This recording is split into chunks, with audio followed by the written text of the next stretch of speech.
오늘 예레미야의 말씀을 보면 예레미야의 시대 속에서 주어지는 말씀이 있습니다. 여러분, 시대가 어려울수록, 위기에 처할수록, 역사가 역동기가 이를 때에 하나님께서는 말씀으로 우리에게 다가오십니다. 칠흑같이 어두운 역사 속에서, 어두운 현실 속에서 하나님은 말씀으로 그 시대 속에 찾아오십니다. 그래서 말씀하시는 거예요. 예레미야 시대 속에서 하나님께서 예레미야를 부르면서 이렇게 말합니다. 내가 너를 모태에 짓기 전에 너를 알았고 내가 배에서 나오기 전에 너를 성별하였고 너를 여러 나라의 선지자로 세웠노라. 여러분, 이렇게 하나님께서 여러분을 부르면 기쁠까요? 슬플까요? 하나님께서 내가 너를 택했다, 알고 있다, 내가 너를 불러서 예언자로 쓸 거다 라고 딱 이렇게 말씀하시면 여러분은 기쁘시겠어요? 슬프시겠어요? 근데 그건 쉽게 말할 수 없어요. 예레미야는 그렇게 하나님의 말씀이 들어왔지만 이렇게 얘기합니다. 6절 말씀 함께 읽읍시다. 예레미야 1장 6절. 내가 이르되 슬프도소이다 주 여호와여 보소서 나는 아이라 말할 줄 알지 못하나이다. 이게 그렇게 되면 기쁠 것 같고 하나님이 다 해줄 것 같지만 예레미야는 슬프다고 해요. 기쁘다고 하지 않아요. 그 슬픔이 이루 말할 수 없어서 나는 말할 수 없다고. 여러분, 대부분 다 이사야나 모세나 하나님께서 불러서 하나님께 내가 너를 택했다, 너를 사용할 것이다 라고 말씀할 때에 모두가 다 나 못하겠다고 슬퍼합니다. 무서워합니다. 두려워합니다. 왜냐하면 그 시대가 어둠의 시대였거든요. 격변의 시대였거든요. 예레미야는 그 시대 상황이 유다의 말기요, 즉 40년 동안 하나님의 말씀을 전하는 자로 섰지만 예레미야의 살아기간 동안에 남과 북이 나누어서 북이스라엘과 남이스라엘이 있었고 그는 남쪽 이스라엘 하나님의 말씀을 듣고 전해준 사람이었지만 북쪽 이스라엘이 아수리에 멸망한 걸 지켜보고 그리고 남쪽 이스라엘이 바벨론에게 짓밟히고 예루살렘 성전이 다 쓰러지고 불태워지는 현장을 직접 목격한 사람이었습니다. 그 말씀 속에서 하나님은 예레미야에게 예언하라는 거죠. 무슨 말이야? 하나님의 말씀으로 찾아오는 그 말씀의 하나님을 전하라는 거예요. 이 역사 속에 하나님이 오셨다. 여러분, 하나님께서 말씀으로 이스라엘에 오면 멸망해 가는 이스라엘을 뭐 하기 위해서 오실까요? 구하기 위해 오실 거예요. 그러나 말씀이 임했음에도 불구하고 그들은 멸망하고 말았어요. 하나님이 말씀으로 그들을 찾아왔지만 예루살렘은 멸망하고 만 거예요. 하나님이 이렇게 슬픔 속에서 도저히 예언자로서의 사명을 감당할 수 없다고 하는 예레미야에게 이렇게 말씀합니다. 7절 8절 말씀 함께 있습니다. 여호와께서 내게 이르시되 너는 아이라 말하지 말고 내가 너를 누구에게 보내든지 너는 가며 내가 내게 무엇을 명령하든지 너는 말할지니라. 너는 그들 때문에 두려워하지 말라. 내가 너와 함께하여 너를 구원하리라. 나 여호와의 말이니라. 아이라 하지 마라. 내가 너를 누구에게 보내든지 가라. 어디로 가든지 가라. 이건 쉬운 일이 아닙니다. 말씀은요, 뭐요? 어두운 역사에게 밝혀주는 등불이요.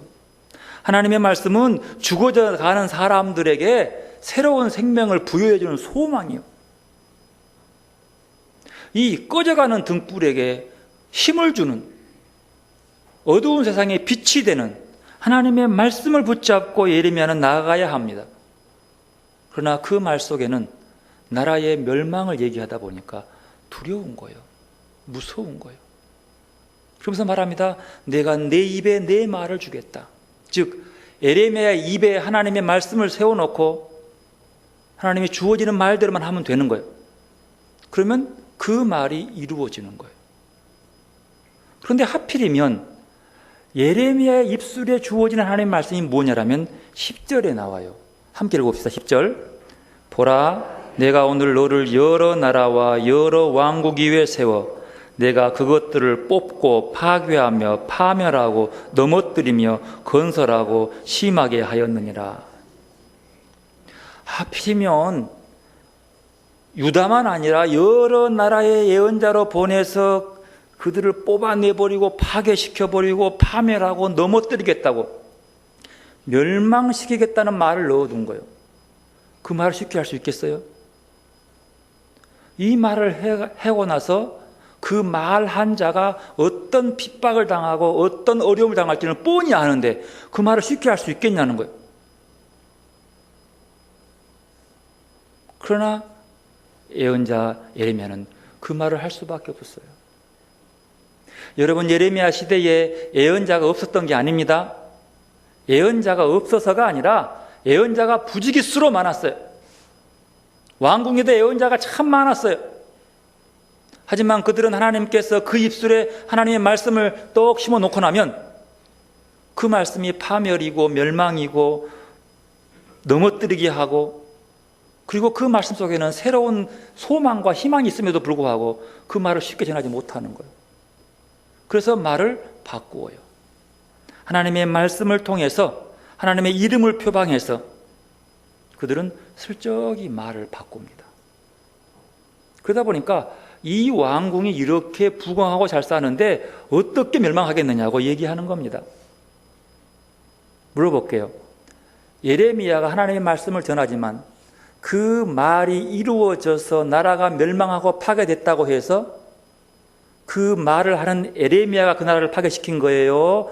그 말이 파괴시키는 거예요? 예레미야가 전한 말씀이 그 나라를 멸망시킨 거예요. 왜요? 그 말씀은 누구의 말씀이에요? 하나님의 말씀이요. 그 말씀 위에는 누가 있어요? 하나님의 능력이 있어요. 즉 예레미야는 그저 하나님의 계획하고 그 나라를 파괴시킨다고 하는 그 말씀만 전할 뿐이지 능력은 그에게 없는 거예요. 누가 하는 거예요? 하나님이 하시는 거예요. 그럼에도 불구하고 예레미야 시대의 많은 예언자들은, 설교자들은 그 말씀을 그대로 전하지 못했어요. 바꾼 거예요. 그들을 어떤 분은 종교 사기꾼이라고 합니다. 종교 사기꾼들은 하나님의 이름을 표방하고 있지만 속은 추악한 인간의 탐욕으로 가득한 사람들이에요. 하나님의 이름이라면 다 자기 입술을 내리는 사람들. 종교와 정치에 거룩하지 못한 연대는 반드시 사람을 해하는 포악을 낳는다고 어떤 분은 얘기했어요. 종교와 정치가, 교회와 정치가 거룩하지 못한, 여기서 거룩하지 못하는 것은 하나님의 뜻대로 이 말이에요. 하나님이 말씀하신 대로가 아니라 자기 속에 있는 은큼한 욕심이 덧붙여서 그 정권의 유익을 위해서 부역한 교회 지도자들, 그 말이에요. 그들이 연대하면 꼭 포악을 낳아요. 악을 낳아요. 나치치하에서 얼빠진 교회가 무생명을 지키지 못하고 오히려 생명을 학살하는 포악한 나치 정부에게 영혼을 팔아버리고 나니까 나치 학살이 과감하게 자행되는 거예요. 이게 얼마나 무서운지 몰라요. 미국의 뉴라이트들이 새로운 정치를 얘기한다고 얘기하면서 나와가지고 그들이 지지했던 사람이 레이건, 부시예요. 그래서 부시를 정말로 대통령을 만들었어요. 근데 그 교회가 만들어 놓은 부시는 이라크 전쟁을 일으키고 IS를 만들어내고 포악을 만들어내요. 이걸 어느 목사님은 종교 사기꾼들이라고 얘기합니다. 예레미야 시대에 이런 사기꾼들이 많았다는 거예요. 하나님의 말씀을 그 입에 세워두면 그 말씀을 전해야 하는데 그 말씀을 바꾸어서 자기 배를 채우기 위해서 전해버리는 그들, 결국 그들은 바벨론의 포로가 되어서 멸망의 길로 갑니다. 물론 예레미야도 애굽의 포로가 되어서 애굽에서 생을 마치게 되지요.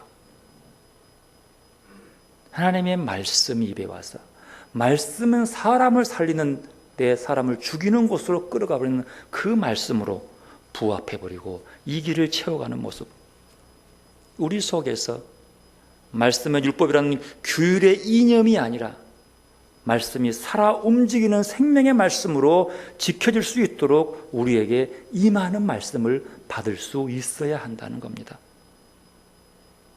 오늘 누가복음의 말씀은 18회 동안 귀신 들려서 허리를 조금도 펴지 못한 한 여자에 대해서 이야기가 나옵니다. 얘기는 아주 간단하고 짤막하지만 강렬함이 묻어 있습니다. 누가복음 13장 11절 13절 말씀 함께 말씀 읽습니다. 예수께서 안식일에 한 회당에 가실 때에 18회 동안이나 귀신 들려 앓으며 꼬부라져 조금도 펴지 못하는 한 여자가 있더라. 예수께서 보시고 불러 이르시되 여자여 내가 내 병에서 놓였다 하시고 안수하시니 여자가 곧 펴고 하나님께 영광을 돌리는지라. 짧은 얘기요. 18년 동안 허리가 꼬부라져서 신체적 부자유함이 있었어요. 근데 그 신체적 부자유함에 꼬부라진, 여기서 허리란 말은 없지만 이게 꼬부라졌다고 펴지 못한 말은 어디 같아요? 그냥 허리라 짐작이 되죠. 아마 허리인 것 같아요. 모르겠어요.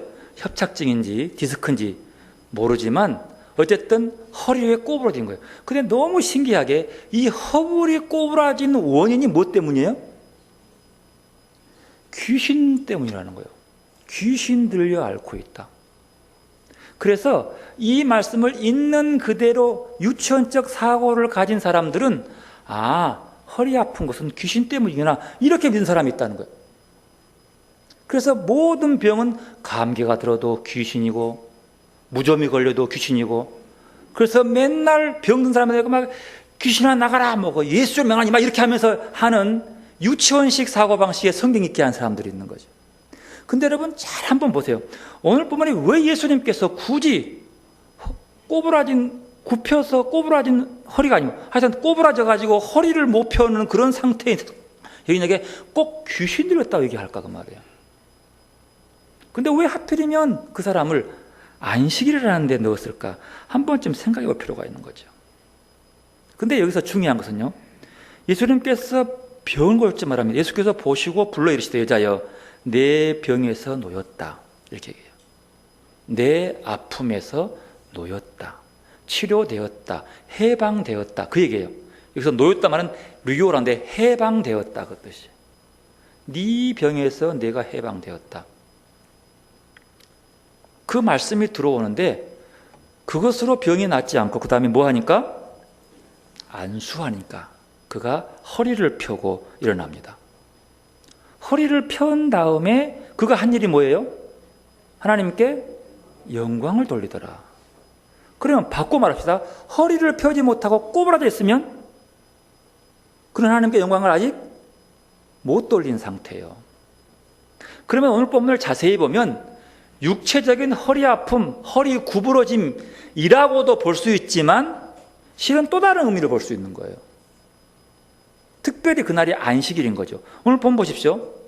예수님이 왔음에도 불구하고 이 허리 꼬부라진 여인이 예수님 내 병 좀 고쳐달라고 기도한 적 있어요? 없어요? 없어요. 부탁한 적이 없어요. 그 교회 회당장을 비롯해서 그 교회 많은 사람들이 그 누구도 예수님에게 아이고 저 18년 동안 고생하는 이 여인 좀 고쳐달라고 불쌍하다고 얘기한 사람 아무도 없어요. 아무도. 근데 예수님이 딱 들어오자마자 맨 처음 하신 일이 뭐예요? 그 여인 불러서 다른 말 안 해요. 네 병에서 고침받았다. 네 병에서 오인받았다. 이 말부터 하는 거예요. 그리고 턱 손을 대니까 그만 허리를 펴고 하나님께 영광을 돌렸다는 거예요. 주목해 볼 필요가 있습니다. 안식일에 하나님께 영광을 돌리는 것은 가장 지극한 일인데 안식일에 이 여인은 꼬부라진 허리 때문에 하나님께 영광을 돌리지 못하고 있다는 거죠. 그런데 이렇게 하나님께 영광을 돌리고 찬송하면서 기뻐하는 것은 모두가 기뻐할 일이에요. 아이고, 우리가 이 오랜 기간 동안 한 번도 관심 갖지 못한 이 여인을 함께 고쳐주어서 함께 예배하고 찬송할 수 있어서 기뻐하고 하나님께 영광을 돌려야 할 사람들이, 특별히 회당장이 반응이 참으로 엉뚱하게 툭 튀어나옵니다. 14절 말씀 함께 읽어보십시다. 회당장이 예수께서 안식일에 병 고치는 곳을 분내어 무리에 이르되 일할 날이 엿새가 있으니 그 동안에 와서 고침을 받을 것이요 안식일에는 하지 말 것이니라 하거늘. 아니, 이렇게 기쁜 날에 회당장이 나와가지고 뭐 때문에 그런 거예요? 왜 화를 낸 거예요? 안식일이었기 때문이에요. 안식일이었기 때문에. 아니, 18년 동안 매일 뭐 놔두고 있다가, 아니, 일주일에 엿새 동안은 병 고친 날이 많은데 왜 하필이면 꼭 안식일에 병 고치냐는 거예요. 그러니까 화가 나는 거예요. 중발하면 왜 주일 성수도 안 해? 라고만 목사님이 원하면서 그래가지고 복 받겠어! 라고 하는 것처럼, 그런데 막 이게 안식일에 일을 하고 나니까 쉬지 못하고 일을 했다? 그때 분을 내는 그들. 왜 그랬을까요? 18년 동안 이 여인을 지켜보면서 아이고, 월요일부터 토요일까지 저 병 좀 고쳐주지 라고 마음먹었을지 모르지만 안식일에는 그냥 병 고치라는 생각이 없었다는 뜻이에요. 왜 그럴까요? 분명히 이 여인을 바라보는 예수님의 눈과 회당장과 다른 사람들의 눈은 다릅니다. 안식일을 지키기는 예수님과 회당장과 똑같습니다. 그러나 그 안식일을 지키는 방법이 다릅니다. 회당장은 이념적으로, 교리적으로 안식일을 지키려는 사람입니다. 그러나 예수는 하나님의 말씀, 살아 움직이는 모습 속에서 하나님께 진정한 안식을 누리며 안식으로 만족하며 영광을 돌리는 그 안식을, 정말 안식이 뭐냐고 하는 거예요. 복음의 말씀이 살아 움직이는 것은 이론적인 이념의 규율을 벗어나는 겁니다. 이념의 모습. 여러분, 이게 굉장히 안 좋은 거예요. 이념적으로 예수 믿는 게 아니에요. 교회만 열심히 나오고 주일을 지킨다고 해서 안식일을 누리는 게 아니에요. 안식일은 하나님의 말씀이 나를 만족하게 하고 기뻐하게 하고 감사하게 하면서 하나님의 만남에 뜨거움이 넘쳐나요. 말씀이 내 속에 살아 움직여야 되는 거죠. 왜냐하면 안식의 개념이 중요하기 때문인 거죠. 여러분, 안식이 뭐냐고 하면요, 안식이라서 만족함이에요. 만족함. 그리고 내 마음의 만족함이 채워지면 기쁨이 나와요. 기쁨을 하면 뭐가 나와요? 감사가 나와요. 그러니까 내 마음에 만족해서 기뻐하고 감사하면 마음이 행복해지는 거예요. 행복이 꽉 차. 그 행복이 안식인 거예요. 안식일을 지킨다, 안식한다는 것은 뭐냐면 하나님 앞에 나와서 만족한다는 거예요. 여러분, 예배할 때 뭘로 만족하십니까? 하나님으로 꽉 채워질 때 만족하잖아요. 하나님으로 내 마음 채워질 때 만족해지는 거예요. 그런데 하늘을 보지 못하고 허리가 굽어졌어요. 뭐만 봐요? 땅만 보는 거예요. 땅만 보는 거예요. 고부라진 그 허리를 펴지 못하고 하나님 앞에 서 있지 못하니 하나님께 영광을 돌릴 수가 없는 거예요. 만족할 수가 없는 거죠. 그러나 이념적인 것은 뭐냐 그러면, 이념은 그냥 내가 회당에 와서 예배를 드리며 안식일을 지키는 거야. 이것이 이념이에요. 여러분, 이념으로 세상을 사랑할 수 없습니다. 사람을 사랑할 수 없습니다. 생각하고 지식으로만 사랑할 수 없는 거죠. 사랑은 몸으로 행하는 거죠. 하나님의 말씀을 임했습니다. 내 병이 노임 받았다. 이것이 아니라 그의 손을 얹습니다. 이 말씀은 살아 움직여서 살려내는 거예요. 살리는 거예요. 왜요? 하나님의 말씀이기 때문이에요.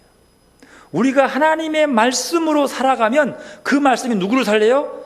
나를 살리고 나를 대하는 사람을 살려내는 거예요. 오늘 본문은 그것을 얘기하고 있는 거죠. 그가 믿음이 좋아서 안식일을 지키는 것이 아니고 안식일이 복음이 아니라 이념이 중요했기 때문인 거죠. 여러분, 아무리 자유민주주의를 얘기하고 막 외친다고 해서 이게 복음을 살아간 게 아니에요. 자유민주주의는 이념이에요, 이념. 이걸 지키기 위해서 남의 포악을 행하고 악을 행해요. 히틀러는 나치의 이념을 지켜내기 위해서 유대인들을 죽이기 시작해요. 저쪽 공산주의 김정은이는 자기의 이념을, 그 공산주의 이념을 지켜내기 위해서 정적들을 죽여내요. 똑같아요. 이념화되어 있는 사람은 사람을 살려낼 수 없고 그 이념에 갇혀서 이념 속으로 들어오지 못한 자를 죽이고 포악을 베풀게 되어 있는 거예요. 그러나 하나님의 말씀은 이념이 아니잖아요. 살려내요. 그가 자유민주주의 사람이든 좌파든 상관없어요. 하나님은 그 생명을 사랑해요. 여러분, 하나님의 사랑이 남한을 더 사랑할까요? 북한을 사랑할까요? 예? 하나님의 사랑은 똑같아요. 우리를 사랑한 만큼 사랑해요. 근데 이념에 맺힌 사람들은 하나님은 자유민주주의만 사랑하라고 요구해요. 말이 안 되죠.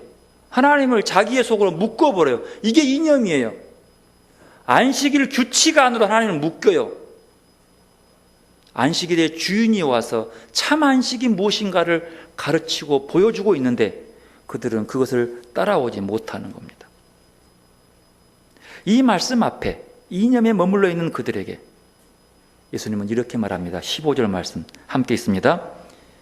예수께서 대답하여 이르시되 외식하는 자들아 너희가 각각 안식일에 자기의 소나 나귀를 외양간에서 풀어내어 이끌고 가서 물을 먹이지 아니하느냐. 이렇게.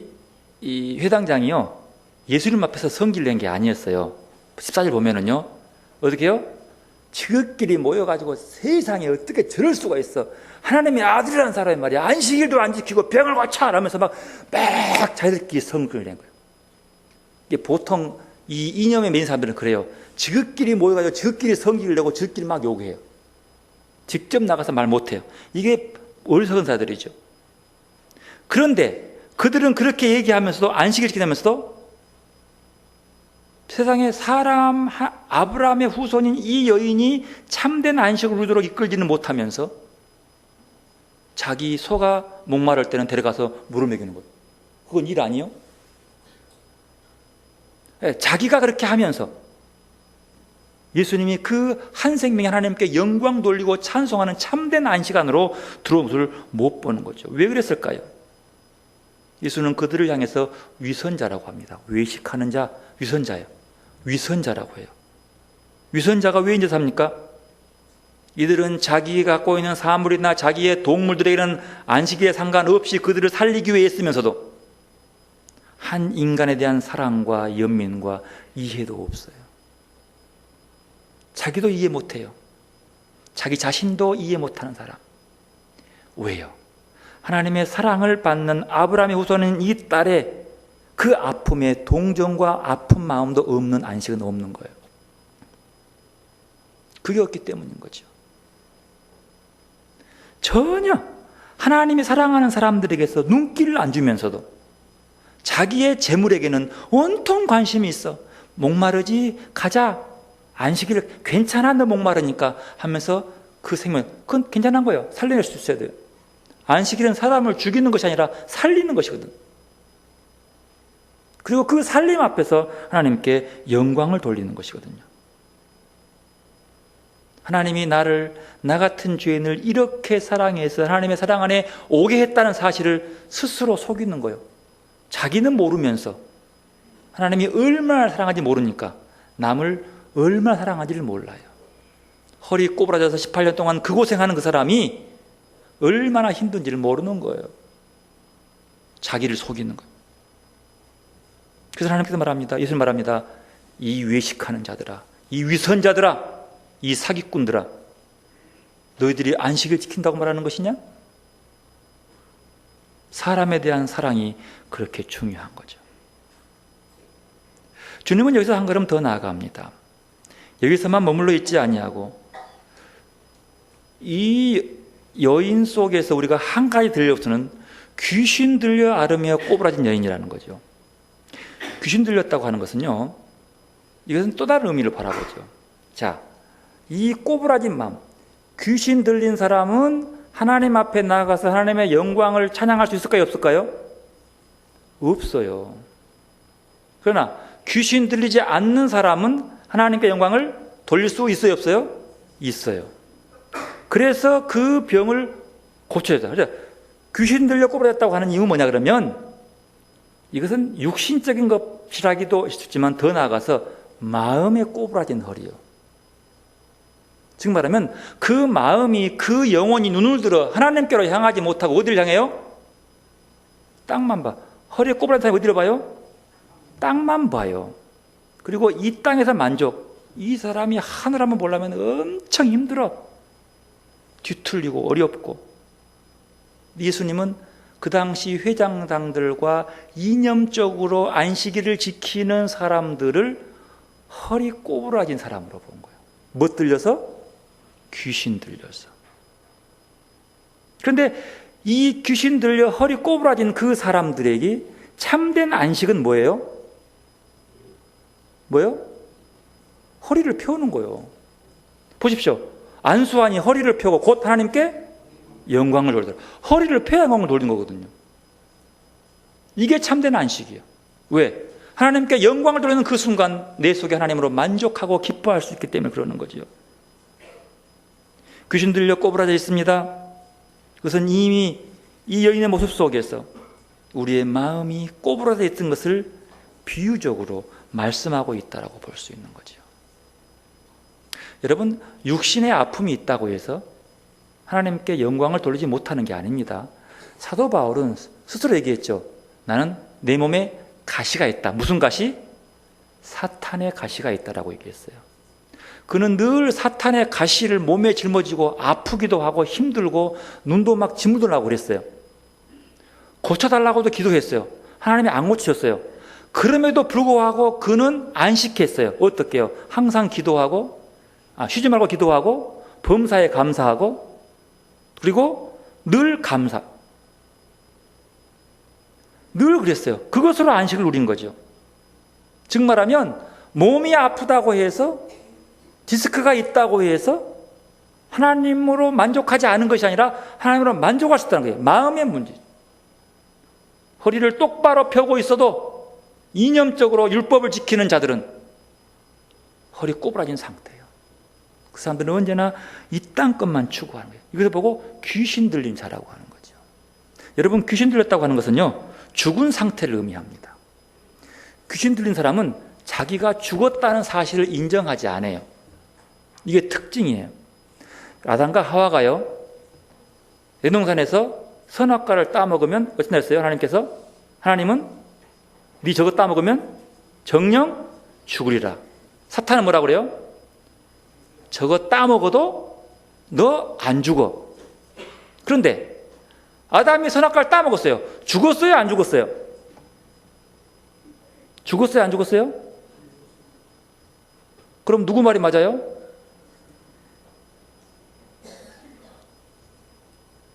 여기서 참 중요한 의미 있어요.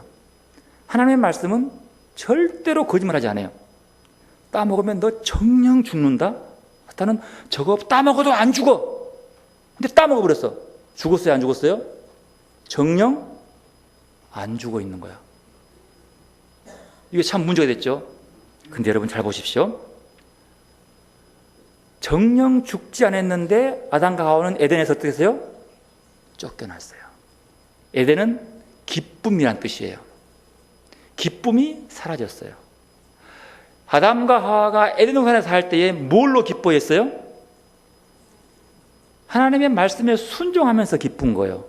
뭐 안 따먹고? 선악과 안 따먹고 그 마음에 늘 기뻤어요. 몸은 힘들었지만, 일은 어려웠지만 늘 만족하고 기뻐하며 안식을 누릴 수 있었어요. 그런데 선악과를 따먹고 싶은 마음을 누가 준 거예요? 사탄이 주는 거예요. 즉 하나님의 말씀이 내 속에 살아 움직이면서 그 말씀대로 살 때는 늘 에덴의 기쁨이 있었지만, 그 말 속에 뭐가 들어와요? 사탄의 말이 들어와가지고 이거 혼란스럽다가 보니까 나도 하나님처럼 되고 싶어서 따먹어버린 거야. 그러면 그 이 아담의 마음 속에 뭐가 차 있는 거예요? 누구 말이? 사탄의 말이 역사하고 있는 거예요. 결국 하나님과의 관계는 단절된 거죠. 여러분, 그리스도인은 하나님과의 관계가 단절되는 순간 죽음입니다. 하나님으로 만족하지 못하는 순간이 죽는 순간이에요. 그러면 하나님의 말씀으로 만족하지 못하는 상태가 귀신의 말로 만족하는 거예요. 그래서 귀신 상태는 자기는 안 죽는다고 믿는 거죠. 자, 에덴에 나왔어요. 세상에 땀 흘려 살면서 열심히 만족을 누리며 찾았어요. 누가요? 아담이요.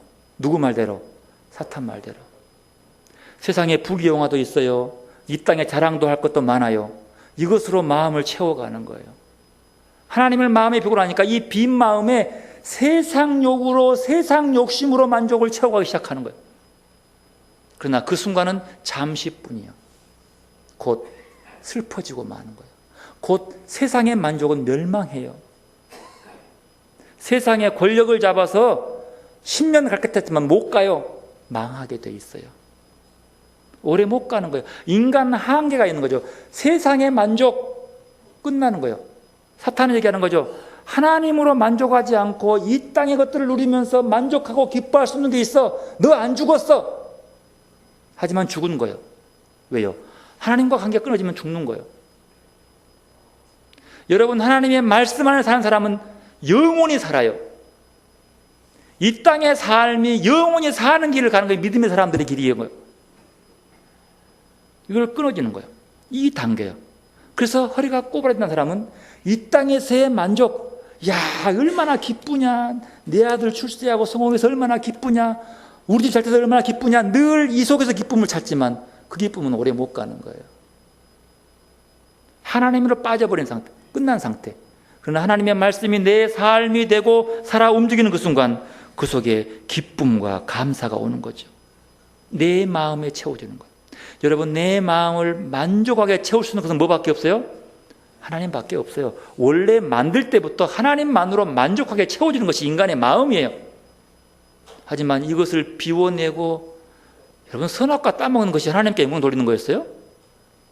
누구 뜻이었어요? 아담 뜻이었어요. 그 뜻을 이루었을 때는 얼마나 기뻤을까요? 따먹었다, 우와, 좋다. 그러나 금방 하나님 눈을 피합니다. 못 보겠다는 거예요. 무서워서요. 두려워서요. 하나님 뜻 아니에요. 내 소원 이루고 만족하는 게 하나님 뜻이 아니라는 거예요. 하나님의 뜻 앞에서, 하나님의 말씀 앞에서 만족할 수 있는 것, 그 기쁨. 그래서 이 세상의 자랑과 세상의 기쁨을 누리기 위한 나는 죽어야 예수로 산다는 거죠. 그래서 내가 죽어야 예수로 사는 거예요. 내 욕망이 죽고 내 자아가 죽고 세상 욕심이 죽고 예수로 만족하고 하나님만으로 충만한 삶을 바라보는 삶이 영원한 삶이라고 하는 거죠. 그래서 사도 바울은 위의 것을 찾으라라고 얘기합니다. 꼬부라진 허리를 펴고 귀신에 들려서 세상의 기쁨으로 찾아가지 말고 털어내고 하나님의 기쁨으로 허리를 펴고 위의 것을 찾으라. 그 다음에 이는 너희가 죽었고 너희 생명이 그리스도와 함께 하나님께 감추어졌느니라. 이 땅에 대해 죽었다는 얘기입니다. 여러분, 오늘 이 말씀을 속에서 우리도 하나님 앞에서 하나님의 말씀이 내 속에 기쁨으로 살아갈 수 있는 여러분이 되시기를 바랍니다. 주님 이외에는 어떤 것에도 얽매이지 말고 주님 말씀 앞에 얽매인 삶을 살라고 주님은 말씀합니다. 어떤 편견, 고집, 가난 질병에 묶여있는 우리에게 자유하라고. 그러므로 율법이 준수하라는 이념에 얽매이지 말고 생명을 살리고 사랑하게 하는 주님의 말씀과 삶의 복인 복음의 삶을 살아내므로 주님이 원하시는 안식을 누리는 여러분들이 되시기를 바랍니다. 이제 9월달 지나갑니다. 오직 하나님의 말씀으로 기뻐하는 걸 찾아가며 하늘을 우러러 하나님만으로 만족하는 여러분의 삶이 되시기를 바랍니다. 기도로 나가십시다. 겸손히 생명의 말씀으로 오시는 주님을 기다리시기 바랍니다.